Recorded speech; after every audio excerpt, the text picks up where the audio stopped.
From Hollywood, it's time now for Bob Bailey as... Johnny Dollar. Mr. Dollar, this is Father Taggart. I'm calling you from Ossining. I'm one of the chaplains here at Sing Sing. Oh, yes, sir. What can I do for you, Father? Well, nothing for me, Mr. Dollar, but possibly for someone else. Michael Cairn, one of our inmates, asked me to contact you. Michael Cairn? Mm-hmm. You remember him? He wasn't sure you would. Old-time grifter and con man who got tied up with an insurance fraud a few years ago, blonde fella? Yes. Well, Michael wants to see you, Mr. Dollar. Could you possibly find the time to come up here? Oh, I don't know, Father. Is this something important? It is to Michael. Oh, well, look, I'll be in New York sometime next month. Maybe I'll get a chance to stop off. Well, couldn't you possibly make it sooner? What's the rush? He's going to be there quite a while, isn't he? Not very long, I'm afraid. Michael is dying. All right, Father, you can expect me.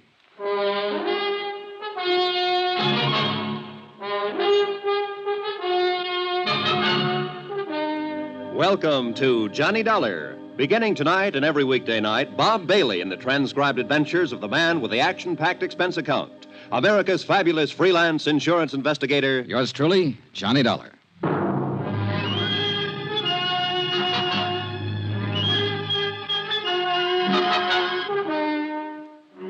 Expense account submitted by Special Investigator Johnny Dollar to the Allied Casualty and Insurance Company Limited, Markham Building, Hartford, Connecticut. Attention, Ed Barth, Controller's Office. This is an accounting of expenditures during my investigation of the McCormack Matter. Though you didn't authorize the investigation, Ed, I'm sure that once the facts are out, you will honor the following. Expense account, item 1, $7.95. Train fare and incidentals, Hartford to Ossining, New York. I was admitted inside the prison and greeted by Father Taggart. He's a tall, mild-looking man, a Jesuit, I believe. He had a pass all ready for me, and he led me straight to the prison infirmary. Just in here. Michael will certainly appreciate your coming, Mr. Dollar. I hope it satisfies whatever's on his mind. I can't imagine what it would be. You know it was my investigation and testimony that put him in here, Father. He told me all about that, and I'm sure it has nothing to do with why he wants to see you. See, his lungs started to go about 2 years ago, and there's just been no way to arrest the condition. Does he know how close he is? Oh, he is. And he's not afraid to die. Here we are, Mr. Dollar. Oh. What? Hardly the same man I remember, Father. He's had it bad lately. Lost a great deal of weight. Yeah. Asleep? Yes. Michael. Michael. Oh. Hi, Father. I brought someone to see you. What'd he say? Hiya, Mike. Oh, thanks for coming. Thanks, Johnny. Thank Father Taggart here. He's an all right guy, Johnny. He's just like you. I always said you were the best insurance cop. Here, what's all this? I'm kicking out, Johnny. Didn't you tell him, Father? He told me, Mike. Guess I didn't live right. I'll be back in a little while. Thanks, Father. You take it easy, Mike. A lousy place to die, prison. But I ain't got my choice, thanks to you. Well, it's just that you picked to do a couple of things that the law and some insurance companies didn't agree with, Mike. I don't hold none of that against you. The guy does what he does. I don't know how to tell you this. Maybe I better get the doctor. You shouldn't be talking so much. No, wait. Johnny, look, you know I'm no crybaby. When the doctor gave me the news, I got to thinking. I ain't scared to blow out, you understand? I know, Mike, I know. It's just that I had a wife once, a long time ago when I started out. Oh? Yeah, then I just kind of drifted out of her picture one day. Ain't got a cough drop, baby. Yeah, I guess it wouldn't cure what I got. Anyhow, I got to do something for her before I... Well, Johnny, I lay here and I get myself an idea. Yeah, Mike? Johnny, if there was some real easy money lying around, would you pick it up for me? Depends on how clean it is, Mike, and where it's lying. Yeah, sure. Well, it's clean, all right. You can find that out for yourself. All right. Now listen. Till they moved me down here in the infirmary, I roomed upstairs with Jojo Penny. You know him? No, don't believe I do. And a car thief from the Hay States. He got his sabbatical 3 weeks ago. Paroled. Uh-huh. Well, I've been in the camp with a lot of guys, but Jojo Penny takes the cake. He's got a little old 5-year trick to put in. This Jojo, he does it like a vacation. You know, a real picnic. Every time he gets a chance out in the yard, he's taking sun. So he don't get the color, see? Yeah. Yeah.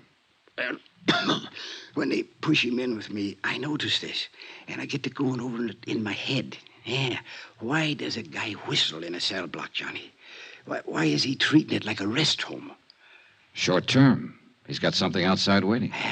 That's it, baby. He's got something waiting for him outside. Something that he knows will keep safe. Money. Thought you said this was legitimate, Mike. It is. Now, wait. I didn't ask Jojo anything about this. No, I figured it out myself. Then a couple of times I hear him yelling in his sleep. McCormack, he yells. McCormack. Huh? Makes sense now, Johnny? Not yet. The big heist, Johnny, the big heist.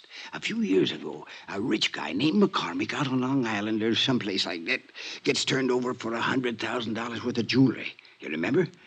Vaguely. Yeah, well, I'm thinking that Jojo Penny was in on it somewhere. Else why would he be singing and whistling and chilling himself around this flytrap for 5 years? Else why would he be talking about that when he's sleeping? McCormack. Yeah. Maybe you've got something, Mike. I know I got something, Johnny. And you got something, too. Oh, no, Mike, take it easy. Oh, I'm all right. Don't you see? The insurance company must have a reward out. They always do. A reward. Yeah, but Mike, look. I tell you, Jojo is the ginzo that done the job. Or he knows who did it. So, you look into it. Work on it. Maybe turn up the stuff and get the reward. Good clean coin. Yeah. Yeah. Send half of it to my old lady, will you? You keep the rest yourself. What'd you say? Huh? Will you?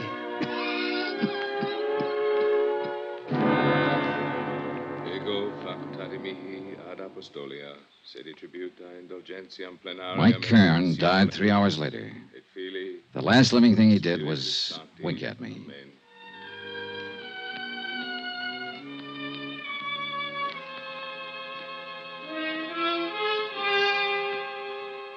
Expense account item 2, $14.20. Train fare and incidentals, Ossining to New York. I arrived at 2:15, dropped my bag off at the New Weston, and went over to the Metropolitan Police Station to find out what I could about the McCormack matter. It was all pretty much as old Mike had told me. A Julian McCormack living on Long Island had suffered a $100,000 jewelry burglary in 1951. 12 suspects had been arrested and released. The case was marked open and unsolved. Allied Casualty had been the insurance company involved. This is the adjustment office. Frank Porter speaking. My name's Johnny Dollar, Mr. Porter. I'm an investigator. Oh, I think I've heard of you, Mr. Dollar. Yeah? Wonder if you could give me a little information about a claim your company handled in 1951. A man named Julian McCormack out on Long Island. Gee whiz, long time ago. What about the McCormack claim? I might have some information on it. I don't know yet. It's a long chance. I'm at police headquarters, and I notice you investigated for the insurance company. I'd like to talk to you. Yeah, sure, but it's kind of late today. Tomorrow, okay? Well, you can tell me this right now. Is there any reward being offered? Gee whiz, kind of folds my sails. How's that? Well, asking about a reward. You sound like you can make full recovery and want to make sure that you'll be paid for it. Well, I said it was just a long shot. How about the reward? Well, that's pretty standard with us on cases like this. Yeah, I think it's 7,500, something like that. I'm not sure. Where are you staying? New Weston. Well, I'll look it up, get the exact figure, and call you there. How'll that be? Fine, thanks. That'll be fine.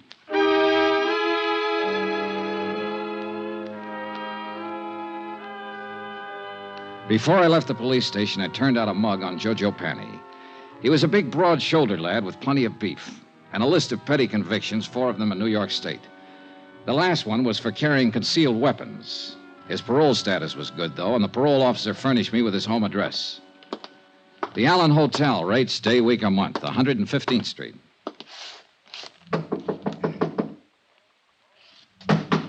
It's open. Come on in. Hiya. Looking for Joe Penny. Yes, sir. That's me. My name's Johnny Dollar. Yeah? I just came down from Ossining. I saw a friend of yours up there, Joe. Who was that? Mike Cairn. How's Mike? Not so good. He died today. It's too bad. He was a nice old coot. Kind of liked him. Said if I ever saw you to say hello. Uh-huh. He didn't give you my address. No, I got it from the parole office. You some kind of cop? No, I work for an insurance company. Oh. Buy you a drink? Sure. Why not?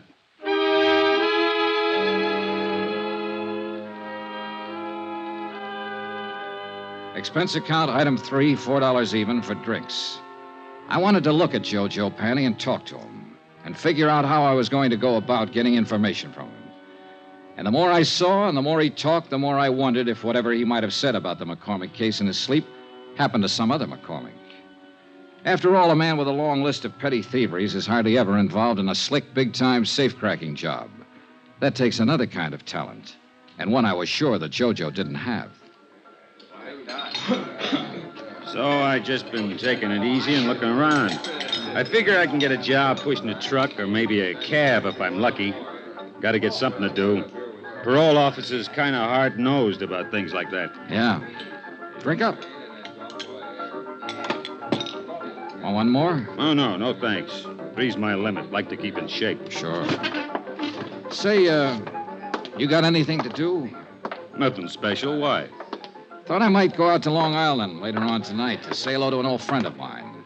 If you haven't got anything to do, come on along. You're okay, Bub. Sure, why not? This friend of yours, he's an ex-con, too? No, he never did any time. Just a friend. Want to say hello is all. Oh. Rich fella. His name's Julian McCormack.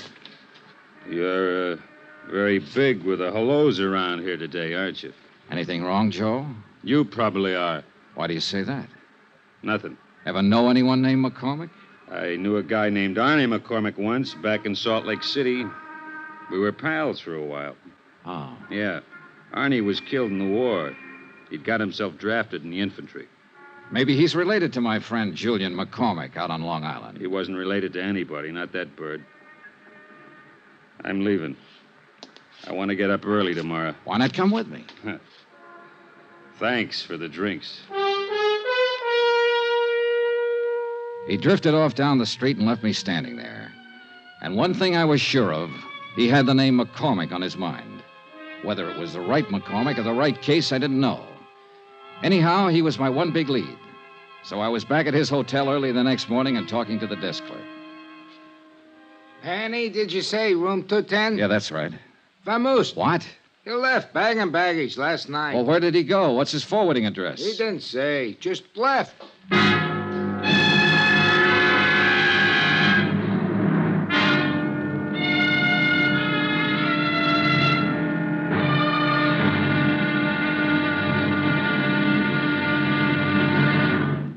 Now, here's our star, Bob Bailey, to tell you about tomorrow's episode. Thanks. Tomorrow, there's living proof that a pretty girl can be just as dangerous as a pretty girl. Join us, won't you? Yours truly, Johnny Dollar.